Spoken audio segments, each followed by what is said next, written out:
जब मैंने उर्वा और अफरा की प्रेम कहानी के बारे में दोस्तों को बताया और अफरा के बिछोह में उर्वा की शायरी पर सहाबा के रिएक्शन के बारे में बताया, तो मेरा मकसद ये बताना था कि इश्किया शायरी वाले गाने मुसलमानों के लिए सुनना हराम नहीं है जब तक उन गानों में अश्लीलता नहीं है या वो आपको जिना पर आमादा नहीं करते। इस मामले में कुछ भाइयों ने सवाल किया था कि इस कहानी से तो ऐसा लगता है जैसे सहाबा शादी से पहले के प्रेम संबंधों को गलत नहीं मानते थे, जबकि ऐसे प्रेम संबंध तो व्यभिचार का सबसे बड़ा जरिया होते हैं।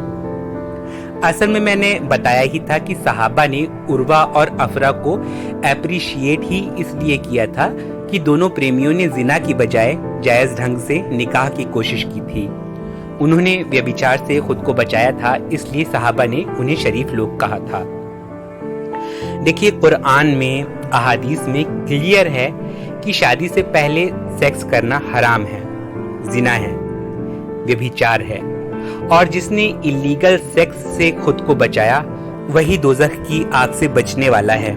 और जिन लोगों ने इलीगल सेक्स को हल्का समझकर इसे कर डाला, उसके लिए दोज़ख का अजाब लाजमी है।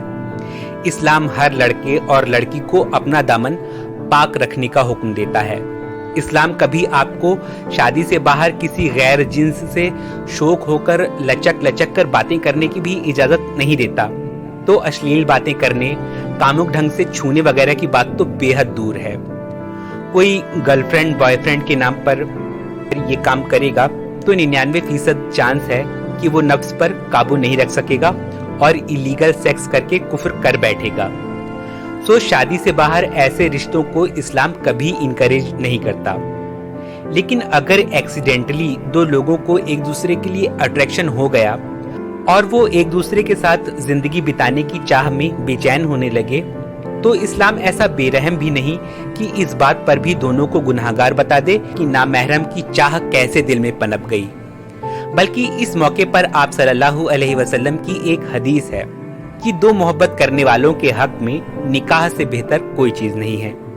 यानी अगर मोहब्बत हो जाए, अगर अट्रैक्शन हो जाए, तो जितनी जल्दी मुमकिन हो उतनी जल्दी निकाह कर लो ताकि जिना से बच जाओ।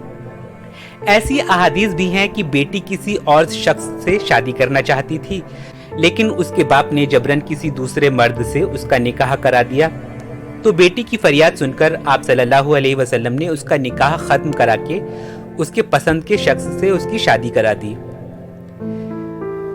इस्लाम में कभी किसी लड़की या लड़के से ये नहीं कहा गया कि तुम किसी नामहरम से प्यार की पींगे बढ़ाओ, बल्कि इन्हें हमेशा पाकदामनी की हिफाजत के लिए खबरदार किया गया है। लेकिन जवानी में शहवत का जोर संभालना मुश्किल होता है। ऐसे में घर के नौजवान बच्चे किसी को चाहने लगें तो घर के बुजुर्गों की कोशिश ये होनी चाहिए कि अगर उन दोनों की शादी मुमकिन हो तो करा दें। किसी वजह से वहां बिल्कुल मुमकिन ना हो तो भी नौजवान बच्चे से बात कर लें कि वहां तो नहीं, लेकिन दूसरी जगह तुम्हारी शादी अभी करा सकते हैं अगर तुम चाहो। अक्सर जवानी की मोहब्बत में नौजवान का मकसद सेक्स की तस्कीन ही होता है। मुमकिन है कि नौजवान बेटा या बेटी दूसरी जगह शादी की हामी भर दें और गुनाह से बच जाएं। घर के नौजवान बच्चों को भी मजहब की हदें पहले से बताई जाती रहनी चाहिए, तो वो लोग भी ध्यान देंगे कि दिल लगाएं भी तो अपने ही किसी कजिन या ऐसे इंसान से जिससे उनके वालिदैन शादी कराने में प्रॉब्लम न समझते हों और जिससे शादी कराने में वालिदैन का सर नीचा ना हो। स्कूल कॉलेज का माहौल बहुत बुरा होता है।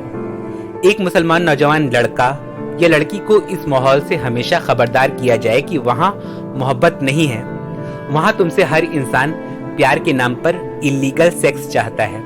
इससे हमेशा खबरदार रहो कि खुदा तुमसे बाखबर है और दोज़ख की आग से बचो।